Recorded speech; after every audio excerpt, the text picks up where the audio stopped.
Mummy papa અને ઘરમાં કોણ કોણ રહે એ બધું પૂછ્યું હતું બરોબર. એમાં અમુકને આવ્યું હતું અમુકને નહોતું આવ્યું એટલે હું પછી પાછું પૂછીશ. પણ તમારા આજુબાજુ પાડોશમાં કોણ રહેતું હોય એ તમારે મને કહેવાનું. જેમ કે આપણે આંગણવાડી છે તો પાણી આપણે પૂજાબેનનું દવાખાનું છે ને, પછી તમારા ભાઈ બહેન હોય એ સામેમાં ભણે છે નિશાળે છે ને, પછી સામે શું છે ઓલું શું કહેવાય બગીચો રસિકભાઈનો. હા, પછી પાણીનો ટાંકો. એવી રીતે અલગ અલગ તમારી બાજુમાં કોઈ રહેતું હોય ને તો નામ આવડે તો ભલે, નહીતર કાલે પૂછતા આવજો એટલે પાછું કાલે પૂછીશ. પણ અત્યારે હું બોલીને એમાં કેટલું તમને યાદ રહ્યું મને કહેવાનું તો, એટલે મને ખબર પડે કેટલું યાદ રહ્યું. પહેલા કોણ બોલશે? અરે આંગળી ઉસી તે દીધી. તમારી બાજુમાં કોણ છે દીકુ? પેલા સ્કર્ટ નીચે મૂક દે માર દીકરો. ટોપ નીચે રાખ દે.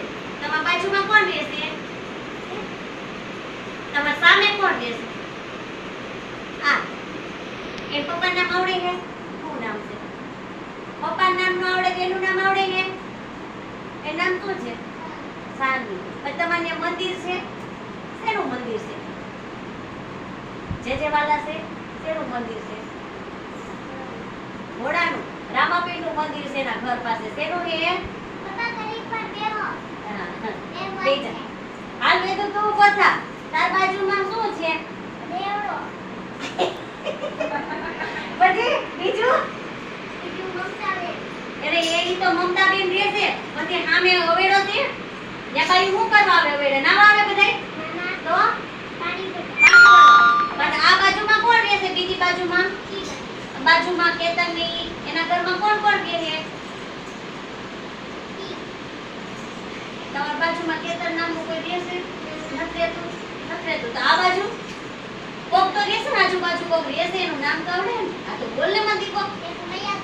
મૈયા કાકા. સરસ, વેરી ગુડ. તમારા ઘરમાં કોણ કોણ રહેશે? ઈ તો કે મને ઈ નથી ખબર. મને તો તમે તો આયા નતા. પણ હું આવી હોય પણ મને તમારા ઘરમાં હું નામ હોય થોડી ખબર હોય. એટલે તારે મને કેવું પડે ને, એટલે તો આપણે બધાને પૂછીશી. હાલ કે મને કોણ કોણ રહેશે? કે તો ખરા મને નામ નથી આવડતું. કેવાય ટીચર ને ગાંડા. હાલો